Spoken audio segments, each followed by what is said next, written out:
If you're a child of the late 80s, early 90s, you were probably a fan of the Power Rangers. Not Zeo, not Space, not Dino Thunder or Dino Crisis, no, just good old-fashioned Mighty Morphin Power Rangers. I had the Genesis and Sega CD versions. I've already played both titles with Mickey Max some years back, but they were glorified Let's Plays. Here, I'm just talking about the games.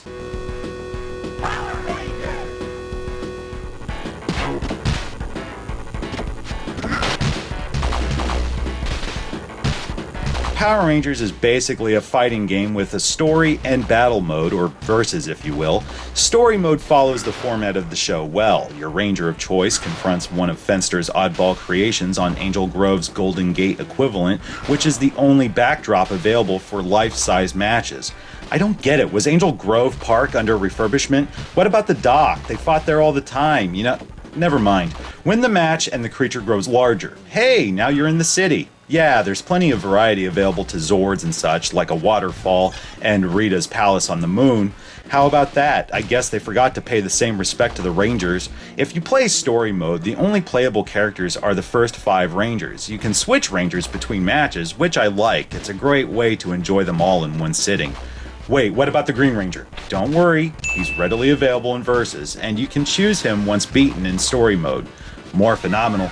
However, his finishing taunt is more than a tad suggestive. I'm sorry, but that tickles me.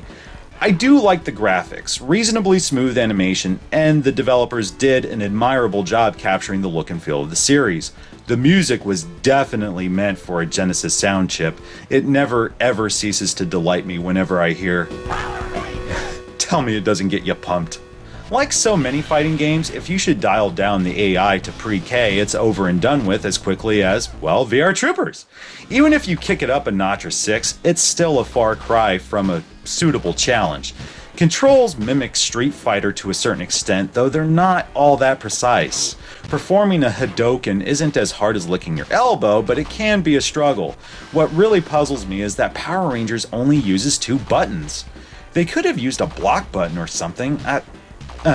In addition to the questionable difficulty and below average control, I have one other criticism. This stage. Not that it's bad or anything, but why must we always fight on this bridge? Like I said, why not a park, the juice bar, or even Billy's garage? It just gets old. Versus mode is serviceable at best. It's fun, though not enough to make a serious fight fan choose Power Rangers over Virtua Fighter, say. In closing, Power Rangers on Genesis is meh. If it weren't for the license, I doubt anyone would care. As for the Sega CD version, it's just a quick-time event game set to some of the best action sequences of the show, including the awesome Green with Evil story arc. The FMV is better than average. The picture actually consumes a lot of real estate, which is both uncommon and welcome. Sound is good, but there's a weird hiss that makes the audio sound as if it's running off a cassette tape. Way to flex those CD quality muscles, guys. Controls are responsive, though limited. I know, what a shock. I mean, it's a quick-time event game. What more can I say? Replayability is limited to the difficulty settings. There's no real skill required here. You just remember the on-screen commands until you win, and that's that. I'm sure one could make that argument towards most games, but most games, at the very least, are courteous enough to provide me with a false sense of free will. If you're into these sort of games, it's okay. If not, you won't care after 10 or so minutes. In either case, just be sure to play it on normal. Yeah, if you play it on the easiest setting, the game will cut out after the Green with Evil segment. I hate that! Now, let's talk about Mighty Morphin Power Rangers, the movie. Okay, now it's Morphin time.